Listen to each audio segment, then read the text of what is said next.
birthday, birthday girl. We're sorry you missed you, but we left you a new toy so that you can begin recording the life and times of Genevieve Fisher Schaeber. We hope you have a lot of fun. Happy birthday. Thank you very much.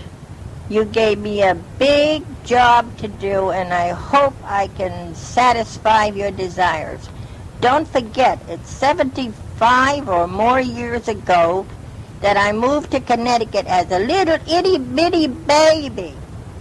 I can't understand why my father went 700 miles away from the Pittsburgh area into Connecticut to a farm full of rocks out in the wilderness and an old house that was about 100 years old. He must have been cuckoo.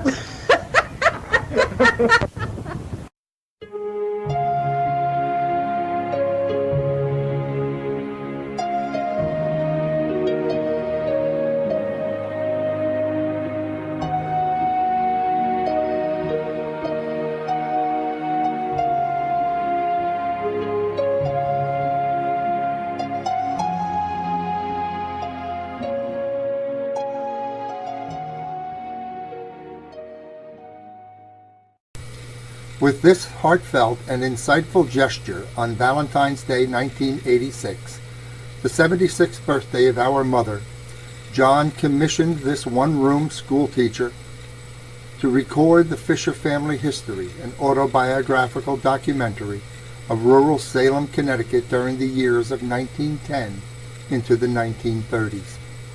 After learning how to use the General Electric cassette tape recorder and record her voice, Genevieve would spend the next 5 years creating her lesson plans.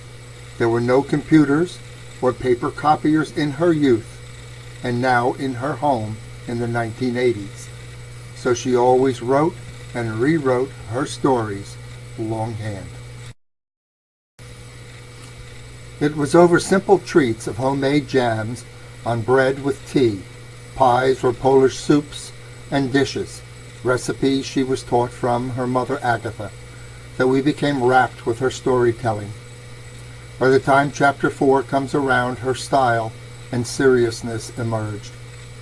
I believe Mom knew that her dictations would become a priceless documentation of rural Connecticut, life of an immigrant family, and the childhood dreams that come from the rarity of books and an education in a one-room school system most of us could not comprehend, one of which she and many of her colleagues loved and prized.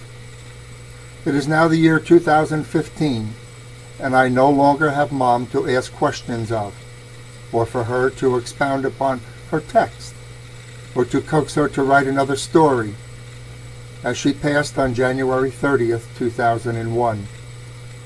Virtually all of her friends and relatives of her era, including her son John, who passed October 9, 2001, are no longer here to corroborate or hear her voice in person. Even some of her students who would enjoy her autobiography have joined her in the next world, as our Catholic Christian faith believes.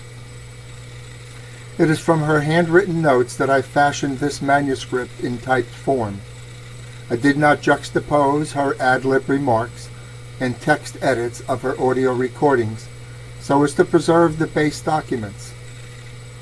With microphone in hand, Genevieve appeared to be quite comfortable, as if talking to her classroom students.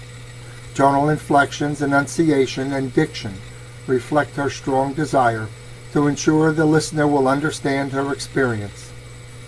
However, to merely read the memoirs that follow without hearing her voice emits the flavor of elocution, as she reminisces and teaches you of time gone by. It is with that thought by which I invite you to become her student in a rural one-room schoolhouse as the teacher tells you her stories. I now present to you from Salem, Connecticut, Miss Genevieve Mary Fisher. Sit back, curl up in a chair, and let your mind drift into a simpler era that begins in the year 1910 AD.